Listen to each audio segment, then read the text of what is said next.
Handisi kuziva kuti nei musiri kutaura nyaya iyi, asi iri kukanganisa vanhu vakawanda. Pane mareasons akawandisa anopindirwa mumarriage. Asi munhu paanenge achipinda muchinhu chinonzi marriage haambofa akataura chokwadi kuti inini ndiri kupinda nekuda kwemareasons akati. Munhu anopretenda as if muri pamwe chete kana kuti as if mune zvinangwa zvimwe chete. Asi unozoona nekusagara kunoita marriage iyoyo kuti manga musina mareasons kana kuti zvinangwa zvimwe chete. Nhasi ndoda kukudza mareasons ari very dangerous and ari very misleading ari kutuma vanhu kupinda apinde mumarriage, asi haambofa akakudza kuti iyi ndo reason yandituma kuti ndipinde mumarriage newe.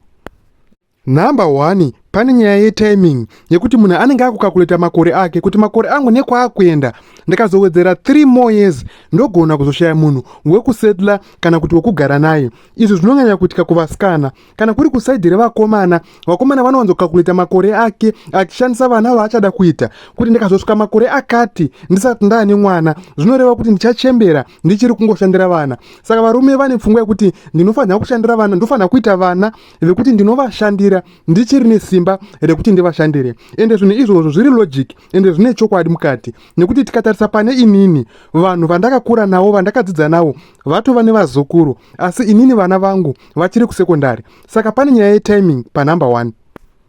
Panumber 2, pane reason yestability kana kuti munhu akungotsvagawo stability, anoita nekuchinjaniswa, anoita nekuhura kana ari mukomana, anoita nekukecha mahure kana kuti anoita nekuita basa akungodawo munhu anomuwachira, akungodawo stability. So kuwacha, kubika ega, kulojera mahure, magirlfriend zvese zvaakumuremera akati arege ndichingosetla ndichingodzikama panzvimbo 1. Saka reason number 2 ndeye stability. Unogona kutora munhu atoneta zvake nechihure, aakungotsvaga pekungoti azororore chete, aakungoda inonzi stability.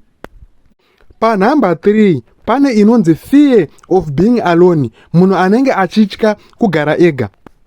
Muupenyu pane vanhu vasina basa nechinhu chinonzi marriage, wekuti kutozvigarira ega zvinhu zvinenge zvitori bore ende zvinenge zvichitoendeka kusaidi kwake. Asi vanhu ndo vanotanga kuzomupa pressure kuti iwe uda kusvika rini uchigara wega, ukarwara usiku unoda kuzochengetwa nani, ko ukazobatwa neurwere achakupepa kana kuti achakutarisira ndiani, ko ukazochembera ndiani achazoita take care of you. Saka maopinions kana kuti maideas iwawo anotanga kuita kuti munhu anga asitomborina pfungwa dzekuroora, anga ashuti ndega ndiri bore, atange kufunga kana kuti kuconsider zvekutanga kugara nomwe munhu. Ende izvi zvakaona zvinonyanya kuitika pamunhu akambopinda mumarriage. Marriage yobva yamubata rafu, yobva yamutambudza kuseri nekuseri. Paanobuda mumarriage obva kuti inini handichada kuzopinda mumarriage futi, rega ndizvigarire ndega ndichichengeta vana vangu. Asi pafamba makore 5-10 years vanotaura kuti iwe uda kusvika rini uchingogara wega, ko ukarwara uchada kuzotarisirwa nani, usiku munhu anogona kungorwara. Saka vanhu vanotanga kutaura mashoko ekuti unoita fear. Wese pakazotomboita rimwe ziku chirwere kana kuti rimwe ziku chidzikirira rinombokubata humwe usiku, so wotanga kuona kuti kugara ndega aima 1 maybe vanhu vaitaura chokwadi. Saka pane vanhu vanozopinda mumarriage nenhau yekuti akutya kugara ega, kwete nekuti anga achida zvekuroora kana kuti kuroorwa. Vanhu vatomupa pressure asi iye pachake zvanga zvitori bore kwaari. Panumber 4 tiri kubva taisa social pressure yacho yatambotaura nezvayo, kuti kune munhu wekuti anenge aine magoals ake. Ndoda kuita chikoro changu kusvika pakati, ndoda kuita business rangu kusvika pakati, ndoda kutanga ndaachivha ichi neichi neichi, ndozoroora hangu leta. Asi chinhu chinonzi social pressure hachina kumira mushe. Kuchechi kwauri kuenda nyaya ndiyo. Kubasa kwacho kwaunoshanda nyaya ndiyo. Vanenge vachitokupa nema-nickname. Iyoyo inonzi social pressure. Zvekuroora wanga uchidako kuzozviita, zvekuroorwa wanga uchidako kuzozviita patime yako yaukagadzira iwewe, asi social pressure yakukuforsa kuchinja matimetables kuti upinde mumarriage patime yawanga usingadi kupinda mumarriage. Panumber 5 regai tibva tavharisa nechinhu chinonzi financial safety. Apa ndo panokwanawo magold digger. Ende kachiti gold digger vanhu vakawanda vanofunga vasikana chete. Gold digger riri kwese kuvasikana nekuvarume. Munhu anenge ari kuremerwa nelife, ari kungatsonoti aiwa masports elife ari kundiremera panapa. Po paita munhu akarongeka zvake ane life yake yakarongeka, obva aenda kunozvinamanidza kana kuti kuzvibatanidza nemunhu iye, anoziva kuti hapana panicharara nenzara, ini ndichidana nemunhu anogona kukura namabusiness, hapana panichafamba netsoka, munhu wandiri kudana naye aine motikari 3-4 dziri mugaraji. Pane vanhu vanopindira marriage chinhu chinonzi financial safety, ende hapana munhu paangatongokudza kuti ndiri kukudira mari yake. Obvious anotongokuvhara nemazi I love you iwawa asina kana basa. Saka ukatarisa mareasons ese ari 5 atataura pavhidhiyo inoi, hapana munhu paanombofa akakubudira pachena akakuudza kuti reason yakati ndo yaita kuti ndikuroore kana kuti ndo yaita kuti ndibvume kuroorwa newe. Vanhu havambofa vakabuda pachena.